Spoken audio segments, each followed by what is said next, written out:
పాలకొల్లు ప్రధాన రహదారిపై ఆక్వా రైతులు బైఠాయించి రొయ్యకు కనీస ధర కల్పించాలని డిమాండ్ చేశారు.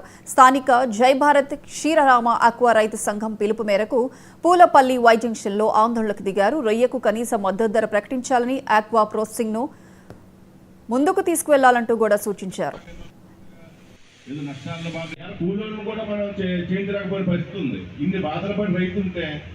మనం కూడా రోజు వారానికి ఒకసారి రోడ్డు ఎక్కంటే రెండంటే ఎవరికైనా ఇబ్బంది.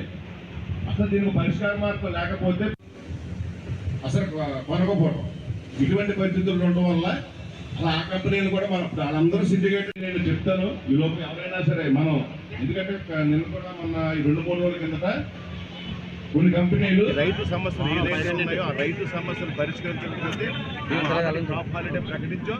భవిష్యత్తులో ఇంకా క్రాప్ హాలిడే దిశగా చెరువులు చేసే పరిస్థితి ఉండదు కాబట్టి తక్షణమే రైతులు ఆదుకోవాలని చెప్పి మరి రేపు ఏదైతే మా మంత్రి రామానాయుడు గారి ద్వారా ఇక్కడ కూడా మేము రిప్రజెంటేటివ్ ద్వారా మళ్ళీ మా ప్రభుత్వం కలుస్తూ తప్పకుండా ఆ రకంగా మరి వెంటనే చర్యలు తీసుకోవాలని చెప్పి ప్రభుత్వాన్ని కోరుకుంటూ మరి భవిష్యత్తులో రైతు ఏదైతే ఇవాళ మాకు పార్టీలు లేవు, అన్ని పార్టీలు ఉంటారు. మేము ఒక రైతు కుటుంబంలో చిన్న కుటుంబం నుంచి వచ్చి ప్రతి ఒక్కరు చిన్న రైతు పెద్ద రైతు ఉంటారు.